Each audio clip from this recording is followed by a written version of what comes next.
Welcome back to Interactive Wrestling Radio. Joining us on the Newsmaker line right now is a gentleman whose father I had on almost 20 years ago to the day, and I've done some math, and we'll talk about that in a few minutes, but I'm speaking of the future legend, Kerry Morton. Are you with me, sir? Hey, doing well. Thanks for having me on the air, and happy to be here. It's kind of funny, 20 years. I'm 24, so I was 4 years old when you had interviewed my dad last. So that's right. Lots of catching up to do. Lots of catching up here to do. Lots of catching up to do, exactly. I got a son who's 1 month younger than you. So doing interviews with guys your age makes me feel like an old fart, sticking around this long and still doing this. But I appreciate you agreeing to do this with me. Oh, appreciate you having me on the air. All right. Well, let's talk a little bit about your, of course, we're here to talk about Juggalo Championship Wrestling. They have a new TV series on YouTube called Lunacy, and it is probably the most in tune with my wrestling logic of all the wrestling that's out there right now. We'll talk about that in a minute, but let's talk about that upbringing. You mentioned you were 4 years old when I interviewed your dad. Here you are, 24 years old. So much time has passed.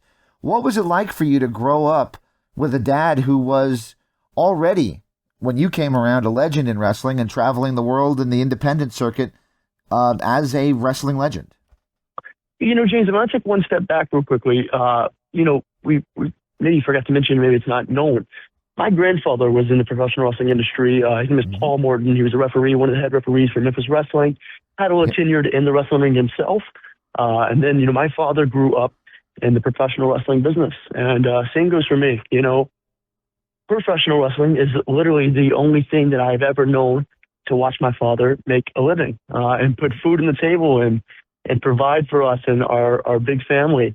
Wrestling gave him that opportunity. So, to say I'm beyond fortunate to live my dream, in the realms of my father's shadow. Something, my dad is my hero.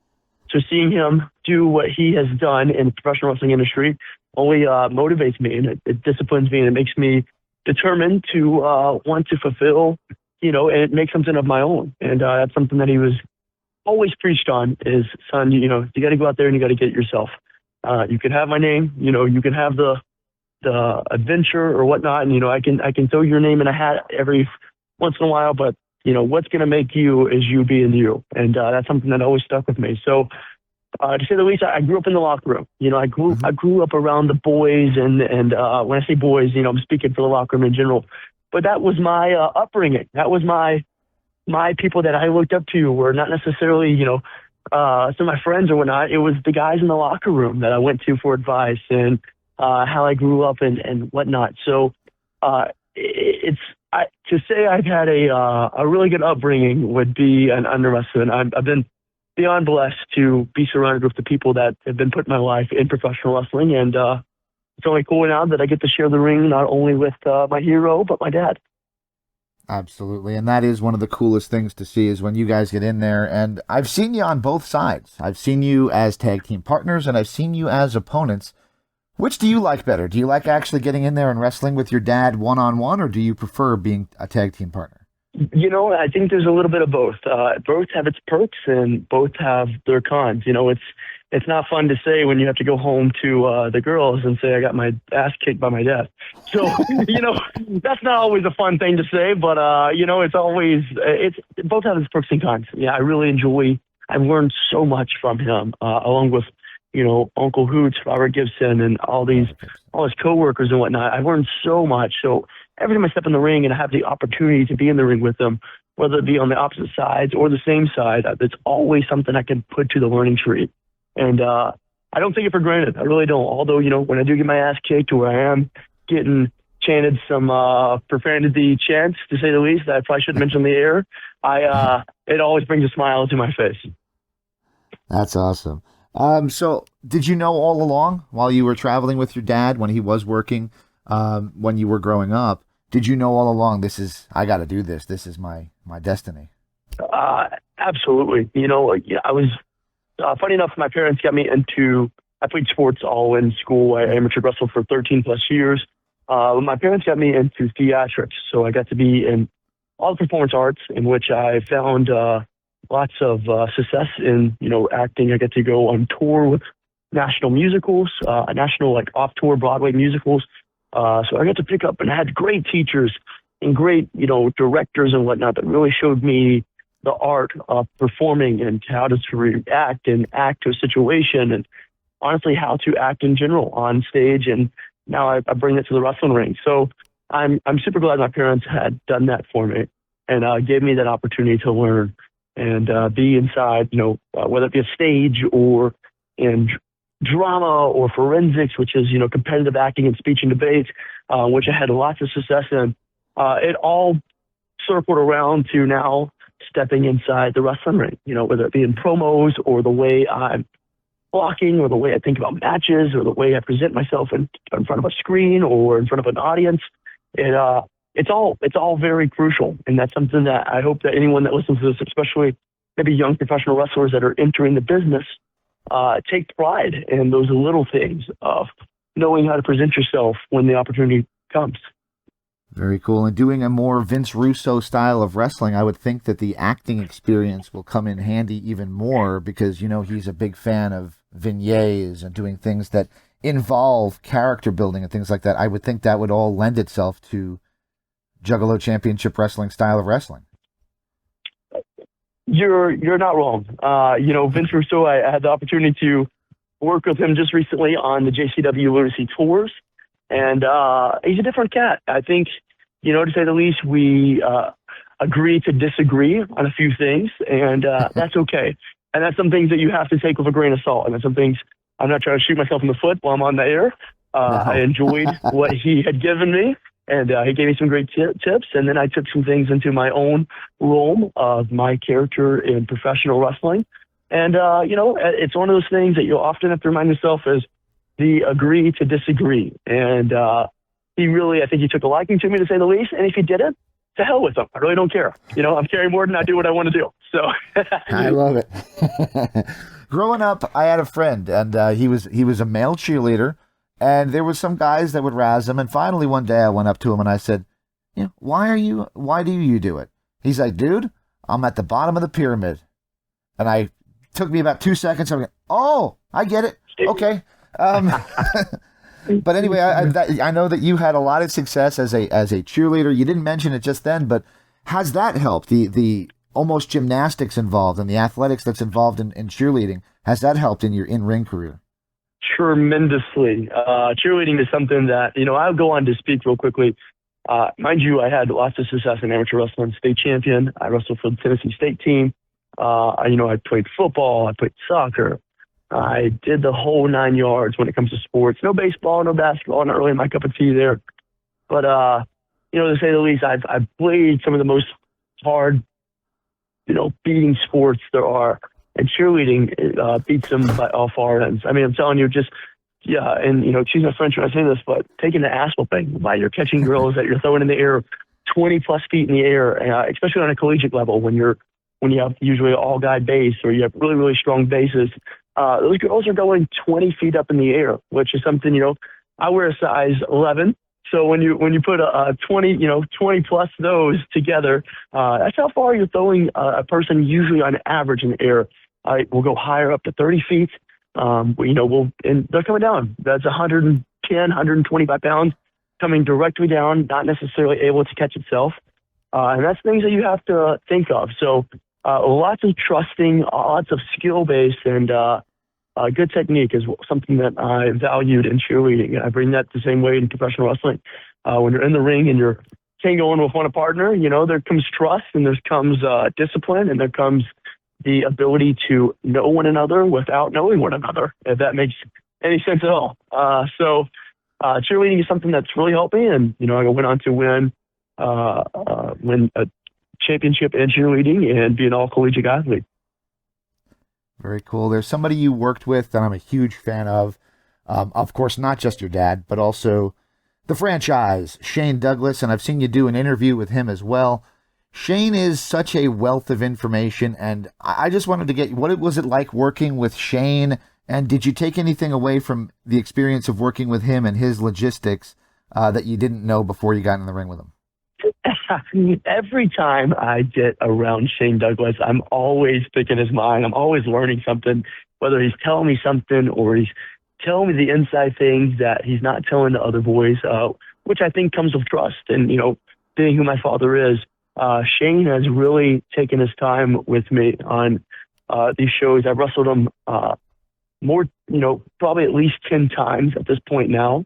And now we have the ability, when we step in the ring, Shane Douglas, the veteran, mind you, will shut his mouth and allow me to call them out, which is unbelievable. That, if as a wrestler to someone that looked up to someone as his friend size, the amount of trust there is just something I don't take for granted. He literally lets me call the matches now, and we have a joy. So I pick up a lot from Shane Douglas.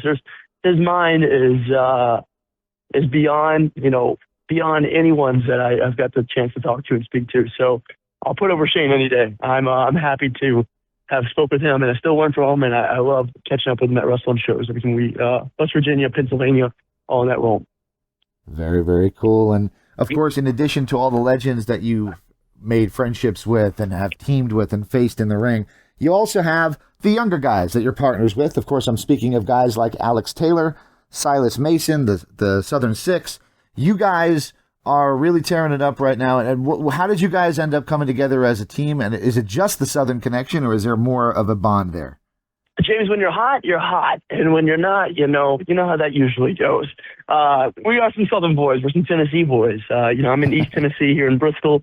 Silas is in Knoxville, which is about 2 hours on the road. And then Alex is in Hendersonville, Tennessee. It's about 4 hours from Bristol, 2 hours in between Silas. So we are some Southern boys. And that is something that we take a lot of pride in. And I mean as in Southern professional wrestling. There's so many different styles of wrestling, whether it be high flying or strong style or grappling or the entertainment realm. And then I thoroughly believe there's Southern professional wrestling. When they're wrestling in front of crowds that still care about those little things, that still care about, getting the crowd involved, and still caring about, a heel and a baby face, and knowing that, what your roles are and sticking to that, and, grappling and chain wrestling and, the ability to fly around but still not lose sight of the audience. That's something that we were all on the same page with, and we all connected with. And that was our goal. When we got together as the Southern Six, when we formed in Australia, when we all kind of came together on an NWA tour, that was our goal, is we're going to, put all our eggs in the basket when it comes to this and make the most out of this team. And that's certainly what we've done. We've accomplished a lot of things together as a unit. We're still hitting it strong, and especially if you watch this on JCW or you watch this on NWA Power, it's awesome and incredible to see everybody on the same page. It's funny enough, we're at the point now where we don't necessarily have to talk to each other. Like, we know what one is thinking without, messing up or missing the steps or the pieces of the puzzle. And so when you have that kind of connection with a tag team partner in the wrestling ring, it's magic. It's unbelievable magic. If you haven't already, I'm not trying to toot my own horn, but go out of your guys' way and go watch the Southern Six wrestling and watch what we bring to the table. Absolutely. I totally agree with that. And just last week I had on Donovan Dijak, who is with MLW. They asked me to interview him, and he was a really interesting guy. And he talked a lot about the independent circuit as it is now and how much content there is to watch if you're not a fan of the billion-dollar promotions. And that is absolutely the truth. As we are discussing right here, you've got Juggalo Championship Wrestling. You're also affiliated with the NWA. You've done things many times with the MLW group.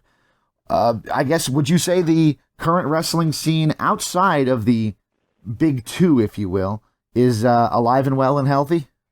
Absolutely. I think it's alive and well. And, there's every show I get to go to, I'm still under contract at the NWA, which is, a blessing. I don't take it for granted. Billy Corgan, WPC, allows me to do JCW Lunacy, and allows me to be a part of such a cool and fun and motivational group that really gets our creative energy out. But there's so much wrestling, every independent show that I'm on. And mind you, I'm booked 3 times a week, and every week, I pride myself in the amount of bookings that I take, and how busy I am, and I'm always someone that will want to make sure that the fans and the promoters get their money's worth when you have me on their card. So I take a lot of pride in that. And with that being said, but every time I'm at these shows, there's always a camera that's ringside or a camera that's filming, whether it be the hard cam or side of the ring or something. So there's so much professional wrestling content out there. And, that makes it tough to stand out. What makes something different from the other? And that's something that I think JCW Lunacy and Violent J, I will speak on, has really, really taken that next step with, building that production team and building those little transitions in between the shows and making it an authentic professional wrestling show. And, that really makes you stand out in this big, big field of professional wrestling is what makes us different compared to everyone else. Absolutely. And JCW will be doing a free event that's going to be taking place in Detroit. It's JCW Lunacy taping in Detroit at, I hope I'm saying it right, Harpo's.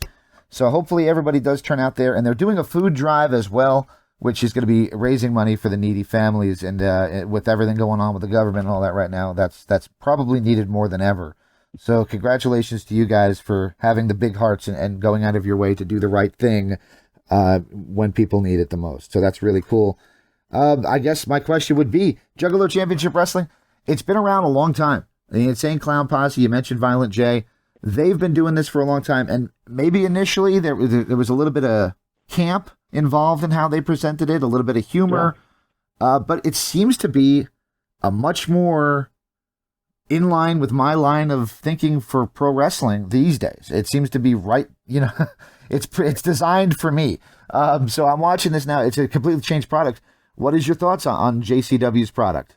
I'm going to tell you a story real quickly that I've never said anything on the air about this. So about 2.5 years ago, mind you, this is NWA, if I'm not mistaken, maybe 77 in St. Louis, Missouri. Mm-hmm. Violent J is making his appearance in professional wrestling after a spell. He hasn't been involved in any wrestling promotion, and I think around this time, heavily, around 6-7 years that he made a last appearance on big cards other than, sporadic independent shows here and there. I saw Violent J from the distance on the side of the room. He did not know me at the time. He did not know who I was, and that's okay. And that's something I'm not saying he didn't have to. But I went up to Violent J and I said, I'm going to be the JCW World Heavyweight Champion one day. Mm-hmm. And he looked at me super funny, as if I had something, if I just completely. Well, as Jim Cornette would say, maybe turds hanging out of your mouth. Would that be? Yeah. That's a great phrase. That's where I was getting to. I was without saying that, but he looked at me real crazy. And I said, I want to take Juggalo Championship Wrestling, and I said this word for word, to the next level. And he looked at me and he kind of gave me one of those cool head nods and whatnot. And I walked away. In the ring. I had a match that night with Kobe Carino. I almost remember it perfect. Mm-hmm. And then Violent J came up to me about 2.5 hours later. And he said, are you being serious of what you said? And I said, you're damn right I am. And he grabbed me and he's like, what's your number? And I gave him my number. We went home after that. I think we went to Nashville TV tapings. We kind of chatted here and there, just a tad, nothing crazy. And then when he got back to Detroit, I think it was, maybe 3 days later, he shot me some text messages and he was like, I have this plan and I want you to help me run this show or run this event. And, we're just going to do like a one-off. And we did it in Columbus, Ohio, and it was just booming. I mean, tickets sold out immediately. The crowd was red hot. It was unbelievable. And I really busted my tail with him. I did some stuff in San Antonio for him, as he did an ICP concert, and we had Juggalo Championship Wrestling. And this is before Lunacy became a realization, before like the whole episode itself started. And he said, I want to put all my eggs in this basket. I really want to go out there and bring my vision of professional wrestling to life. And so what you see with JCW Lunacy, you see the vision of Violent J, and you see the creative team, whether that be people that are really going into themselves and believing in themselves. As Violent J is someone that is a big hype man, not only for for his brand, but for the wrestlers that he books on his shows. He really believes in us, and he really gives us motivation and whatnot, and how to carry ourselves, and wants us to go outside the box and come up with different ideas. And approach him with this stuff. That's something that he's very hands-on with creativity, especially if you ever listen to any ICP music himself, you would understand that it's a little out there creatively, but it's beautiful. And that's something that I have just always been so fascinated with, is the way his brain processes, the way he writes his stories. So to not get away from your question, where I'm getting to is it's been such an, and I say this immaculately, and as you've watched me on the on-screen character as Kerry Morton, to here I am speaking to you right now. It's probably two different separate beings, but I am incredibly grateful for having him allow me to have the opportunity to start up JCW Lunacy with him and to be what it is right now with all the creative wrestlers we have, and giving the independent talent jobs and giving them a nice paycheck and a steady paycheck as we're going on tour. That's something that I don't take for granted, and I hope that those who are listening can just, a simple like or comment or a view or anything of that nature, it helps. And that's all that we're trying to do in this professional wrestling business, is keep on evolving and growing. And JCW Lunacy is on YouTube every Thursday. There'll be one up today. I'm looking forward to it. I've been watching it the last couple weeks because I didn't know it existed before then, and I just started. You guys are starting to make the waves. You're starting to make everybody kind of say, "Hey, I wonder what this is all about." And if you find it, you're going to like it. I guarantee people that. We bring the old school realm of professional wrestling back. We do the interviews. We do the vignettes. We prepare for the matches. A lot of this is focused, prior. A lot of it was focused on in-ring ability. You said what you needed to say, and then you got up there and you went up there and wrestled and you showed what you could do. And that's something that we really cared about. Storylines is a very driven part of JCW Lunacy. And those that are fascinated with storylines and love that professional wrestling, this is the show for you. Very cool. I mentioned that I looked up your cage match profile to see, hey, wonder what other matches I might want to try to find and see if they're out there on YouTube. And it's like, let's just say you've worked a lot. But the promotions you work for are all over the place. You mentioned the NWA earlier on. You said you are still under contract with them. Is that something you're going to look to continue, or are you going to put more of your focus on JCW? Well, my contract is up on December 31st of this year, and I've been with the NWA for the past 5 years. And I am, beyond fortunate to be a part of the National Wrestling Alliance.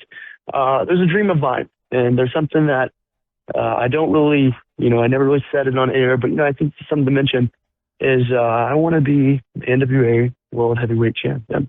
As someone that I got to spend a lot of time with was Ric Flair, especially leading into his last match, and allowing to train Ric Flair and him picking me single-handedly to be that person to help him train and help him get prepared, along with, Jay Lethal and Andrade and a few other names that I'll leave out for right now, just because, not sure if I should mention them or whatnot. But, he told me something really cool, and he's like, I think, if they're not wrong, this company should be guiding you as the next NWA World Heavyweight Champion. And to that was a hell of a compliment. And I don't take it for granted. So, that being said, I have a dream. I have something I'd love to accomplish there. I was the NWA World Junior Heavyweight Champion. I was the tag team champion there. I've won the Crockett Cup. And they provide me, a way to make a living in professional wrestling with, being under contract with them. So I go on to say this is, I don't know where the future's taking me. I don't know exactly. I've had a few really interesting messages and phone calls, but I don't want to shoot myself in the foot or count my chickens before they hatch. So all I'm saying is I don't know where the road is going to take me. I think I have a conversation later here today with the National Wrestling Alliance, and hoping it's good news, as I would like to stay there. But if not, not one single thing bad to say about them. I've been beyond fortunate, and I appreciate WPC, William Patrick Corrigan, for allowing me to be a part of a journey such as JCW Lunacy. Beautiful, man. Well, I'll let you go with just a couple more questions. Do you have time for a few more? Absolutely. All right. Well, I wanted to kind of ask you about the it's third generation, really, history that you have. Even guys like me, and admittedly, I'm 44. I grew up on your dad. I grew up watching your dad. Like I said, I've got a kid that's, your exact same age. When I interviewed you or started interviewing you, it was a lot about the family history. But as you said, you're a former JCW World Heavyweight Champion. You have your eyes on becoming the NWA World Heavyweight Champion. Do you find that it is hard for a second, third generation gentleman to get out of the shadow that is cast by somebody that's as big as your dad? You know, when you're asking this question to other third and, second generation professional wrestlers, they may differ from what I may say. And what I think here is it's something that I will never change, and I don't ever want to change who my father is and what he's accomplished in the professional wrestling industry. But I am not one to reach on to my father and to try to build off of his success. A lot of things that I've done in wrestling and I take pride in, I have tried to do remotely as being different from my father, being almost a completely 180 turn from him, whether it be the way my gear is designed or the way I act in the wrestling ring or the way I perform. And, it's something that I have to, as my dad said many of times, you have to make yourself a star. And something I've been trying to do. So I don't take it, how should I say this? I'm not saying as if it's a bad thing. I'm just trying to make it out there as Kerry Morton instead of Ricky Morton Jr. or the son of Ricky Morton. And that's something I always love. And I love when people come to my merchandise table or whatnot at shows and mention how my father had changed their life or how they changed their childhood or whatnot. And that is one of the biggest compliments ever. But, in this game, as if everyone, you look at Cody Rhodes, you look at Randy Orton, you look at, I didn't mention Colby Carino, which is another part of the JCW Lunacy roster. It's something that we really, really we're trying to make our own steps. We're trying to make our own ways in this business. And with that comes with different strides and different motives. Very cool. And I mentioned those billion-dollar promotions a few minutes ago. Of course, I'm talking about WWE, which is the juggernaut, and AEW, which has a lot of money behind it as well. Would you ever consider opportunities going to those billion-dollar promotions? Yeah, I would be dumb to say if I didn't want to main event one of those pay-per-views one day, which would be a literally dream come true. So with that being said, it's something that is, I would hope to say is a reality in the near future based off some prior conversations. But, like I said, I don't want to get ahead of myself. I'm trying to just stay grounded as everyone knows in this professional wrestling industry that nothing is guaranteed. And it's scary as a performer such as myself that looks to professional wrestling for a living to go into the unknown, to go into, somewhere that is not a contract, or to go into somewhere that is, I'm not getting guaranteed money and I have to go out there and bust my ass even more than what I do right now to make a living and to, pay my mortgage and to pay my bills.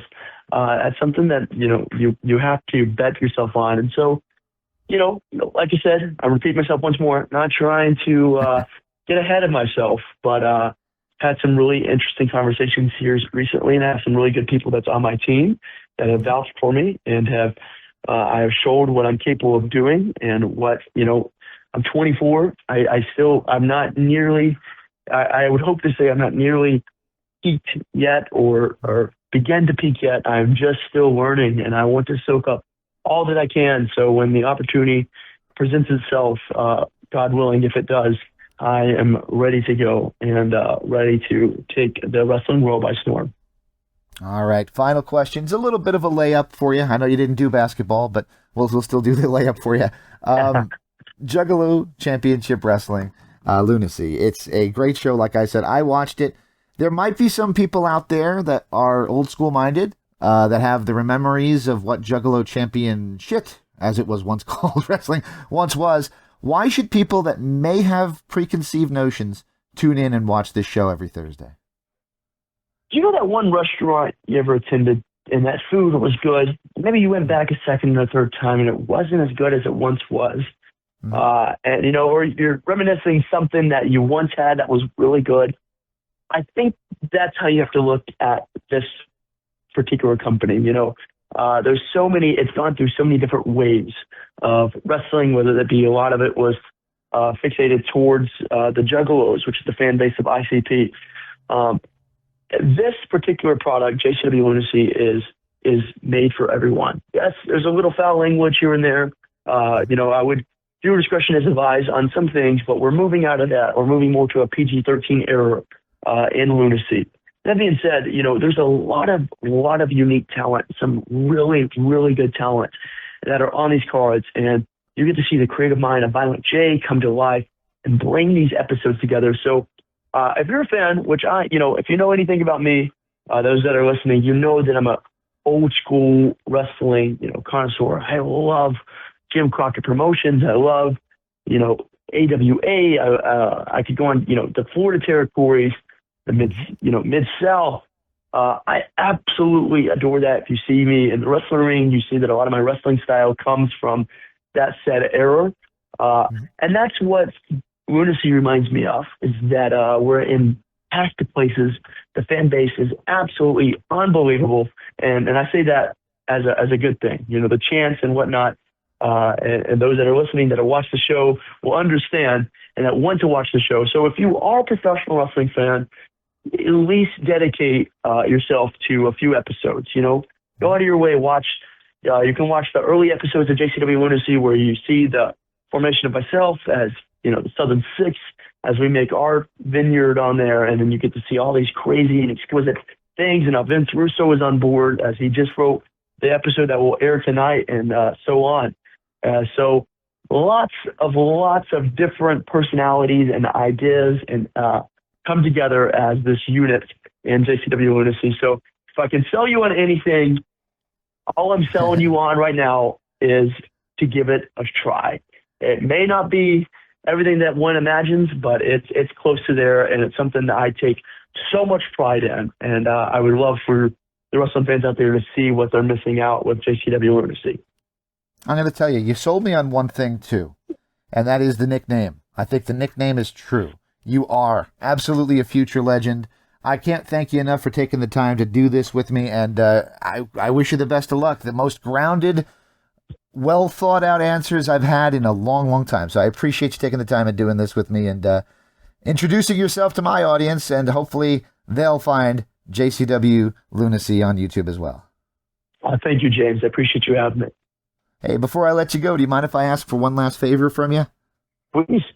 Sure. Can I ask for a station ID just saying this is Kerry Morton and you're listening to the Wrestling Epicenter?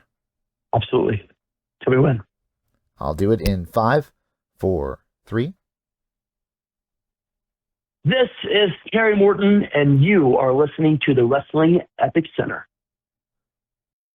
This is Interactive Wrestling Radio.